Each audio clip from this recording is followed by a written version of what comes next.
Hi there, I'm Bianca Borges for Milk Street at Home. Welcome to my long and narrow home kitchen.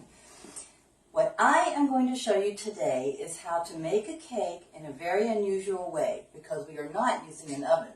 Instead, we're using steam to cook the cake entirely on the stovetop. What steaming does is it creates an incredibly moist crumb from end to end. So let's get started with our stovetop chocolate cake. We're going to use a standard 9-inch cake pan. We've prepped it with a little bit of parchment paper here. Because we're putting water in the pot to create the steam, we need to elevate the pan a little bit. If you have a wire rack that fits in your pot, that's the best thing to use. But if you don't, you can take a piece of aluminum foil and roll it up. So I've got a snake that's about 1 inch wide, and then I'm going to make a circle out of this. Just put this in the bottom, and we'll pour in enough water to cover about 3/4 of the aluminum foil. Then we'll position the cake pan in it right from the start, where we'll mix all the dry ingredients first, then all the wet ingredients, and bring the two together so we can get started. This is all-purpose cake flour.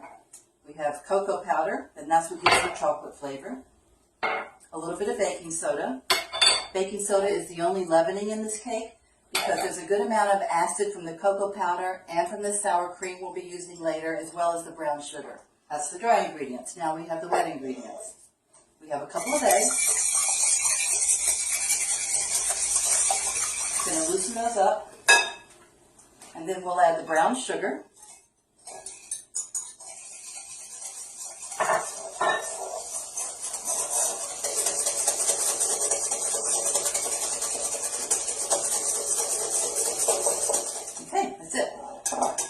That looks good.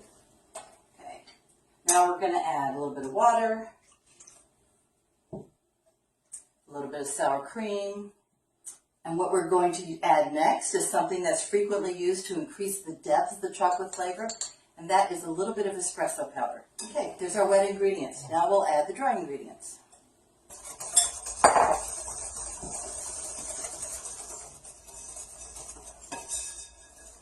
I love to watch the batter as it darkens. And we are ready to fill the cake pan.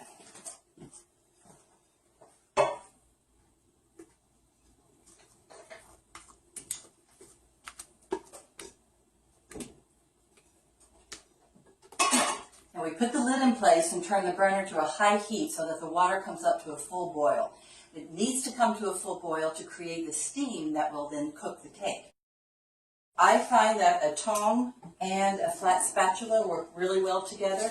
It can be tricky because there's not a whole lot of maneuvering room here, but use the tongue, grab the edge of the pan firmly. The pan can tilt, it's fine, then get the spatula under and lift. And hold on with the tongs for leverage. And then transfer to the wire rack, and you're done. The other thing is we need to loosen the edges of the cake with a regular knife. The reason for this is this cake, like any other cake, as it cools, can contract a little bit. And this will help ensure that the sides stay nice and straight. Okay, now the hardest part of this cake is waiting till it's cool enough to take it out of the pan, decorate it, and